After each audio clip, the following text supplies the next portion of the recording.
Isra Mi'raj itu salah satu di antara tujuannya, dia itu hiburan buat Rasulullah SAW ketika Rasulullah ditinggalkan Khadijah radhiyallahu anha.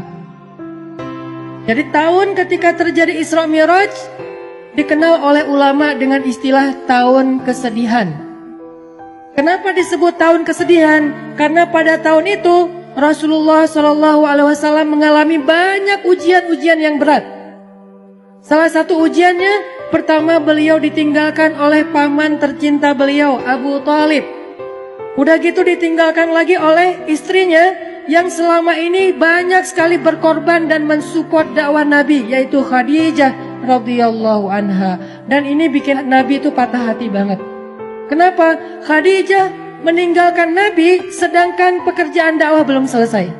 Dakwah di Mekah itu lagi sulit-sulitnya, tetapi Allah membawa pulang Khadijah kepada Allah Subhanahu wa taala, sehingga Nabi merasa benar-benar tahun itu tahun kehilangan. Kehilangan Abu Thalib, kehilangan Khadijah, sehingga jadilah Nabi di kota Mekah, kalau kita ibaratkan itu kayak anak yatim, nggak punya tempat berlindung. Biasanya Nabi itu kalau beliau dicela, dibully sama netizen gitu kan. Ini analogi sosial media. Kita dibully netizen aja kayak sedih banget gitu. Apalagi Rasul dibulinya bukan sama sosial media yang gak ketemu orangnya, tapi langsung lihat ekspresi wajahnya, dilemparin sama kotoran. Nah, hiburan Nabi yang membuat Nabi itu kuat ketika dalam keadaan dibully rame-rame adalah Khadijah. Sehingga Nabi pulang ke rumahnya dalam keadaan lelah, dalam keadaan sedih, dalam keadaan kecewa. Nabi bilang kepada Khadijah, Khadijah, zammiluni, selimuti aku Khadijah, selimuti aku. Akhirnya Nabi diselimuti oleh Khadijah. Lalu Nabi curhat sama Khadijah, Khadijah, kenapa mereka mendustakan dakwah aku? Apakah aku terlalu keras kepada mereka? Kata Khadijah, tidak wahai Rasulullah. Apakah aku tidak menyampaikannya dengan jelas? Kata Khadijah, tidak ya Rasulullah, engkau sudah menyampaikan dengan jelas. Wahai Khadijah, bagaimana agama ini akan Allah menangkan jika mereka menolak agama ini? Kata Khadijah, ya Rasulullah, la tahzan. Jangan sedih ya Rasulullah, jangan kecil hati ya Rasulullah, jangan patah semangat ya Rasulullah. Insya Allah, Allah akan memenangkan agama ini suatu saat nanti. Sehingga Nabi jadi semangat lagi. Ini artinya Khadijah adalah orang yang sangat penting di sisi Rasulullah SAW.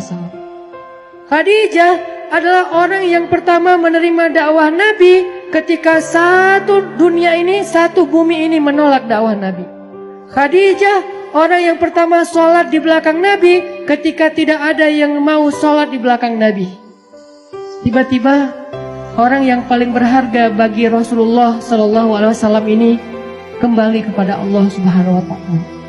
Sehingga Nabi merasa kehilangan, seolah-olah dunia ini gak punya siapa-siapa lagi. Sedih luar biasa. Abu Thalib pergi, Khadijah pergi. Di tahun yang sama, orang-orang kafir Quraisy merencanakan untuk membunuh Rasulullah SAW. Sehingga Rasul harus lari ke Taif. Baru lari ke Taif, berharap di Taif diterima sama keluarga besar ibunya beliau, Aminah. Ternyata di Taif kita tahu cerita yang luar biasa tragis. Nabi dikejar-kejar seharian, dilemparin batu, kemudian disorakin kayak maling. Sehingga Nabi keluar masuk kebun kurma bersembunyi. Ketahuan lari lagi, sembunyi lagi, ketahuan lari lagi. Sampai jidat Nabi itu kena lemparan batu dan berdarah. Seharian Nabi berlari karena dikejar-kejar sama orang di Taif.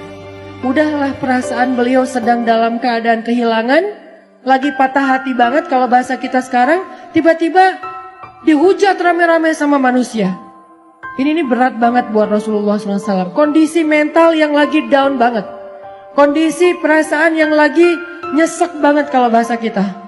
Udah ditinggalkan orang tercinta, kemudian tidak ada lagi yang melindungi beliau dakwah di Mekah. Sekarang beliau di Taif diusir, dipukulin, dilemparin, dikejar, diteriakin maling. Sampai kemudian Nabi SAW bingung harus pulang kemana sekarang. Di Mekah beliau diancam, di Taif beliau diusir. Akhirnya Rasulullah SAW diam-diam masuk ke kota Mekah dan tidur di depan Ka'bah. Tidur sendiri di depan Ka'bah. Orang-orang Mekah udah pada tidur, masuk ke rumah mereka masing-masing. Nabi sembunyi-sembunyi masuk ke kota Mekah Nabi sembunyi-sembunyi masuk ke kota Mekah dan tidur di depan pintu Ka'bah. Karena udah nggak tahu harus pulang kemana. Benar-benar jadi kayak anak yatim lagi. Makanya Allah berfirman, alam yajidka yatiman fa'awa. 2 kali Nabi ngerasain nelangsanya jadi anak yatim. Pertama nelangsa ditinggalkan ayah, ibu dan kakeknya. Kemudian nelangsa ditinggalkan paman dan istrinya. Sehingga Nabi SAW akhirnya tidur di depan Ka'bah. Sebetulnya bukan tidur, beliau sholat di depan Ka'bah, minta pertolongan kepada Allah. Ya Allah, saya harus kayak gimana? Saya udah gak punya siapa-siapa. Khadijah yang paling saya cintai, Khadijah yang menjadi nyawa saya banget. Saya gak bisa hidup tanpa dia, sekarang udah pergi. Abu Thalib yang melindungi saya juga udah pergi. Bahkan perginya dalam keadaan tidak beriman lagi tuh. Saya pergi ke kampung ibu saya di Taif. Orang-orang yang ada di Taif juga mengusir saya. Kemana saya harus pergi ya Allah? Sujud Nabi panjang di Ka'bah. Sampai setelah selesai sholat, Nabi lelah seharian karena pelipis beliau juga berdarah. Akhirnya Nabi tertidur di depan Ka'bah meringkuk. Datanglah Jibril alaihissalam. Kemudian malaikat Jibril memanggil Rasulullah SAW sembari duduk di sebelah beliau dengan panggilan kasih sayang, dengan panggilan yang kasihan. Ya Rasulullah. Nabi masih tidur. Ya Rasulullah. Nabi masih tidur. Ya Rasulullah. Akhirnya Nabi bangun. Jibril, kata Jibril, ya Rasulullah. Allah mengundang Rasulullah untuk melakukan perjalanan ke langit. Ketika Nabi dalam keadaan down, ketika Nabi dalam keadaan drop, ketika Nabi dalam keadaan nelangsa, dalam keadaan lemah, maka Allah Subhanahu wa taala memanggil Nabi ke langit. Ya Rasulullah, Allah memanggil Nabi untuk bertemu. Allah memanggil Nabi untuk naik ke langit.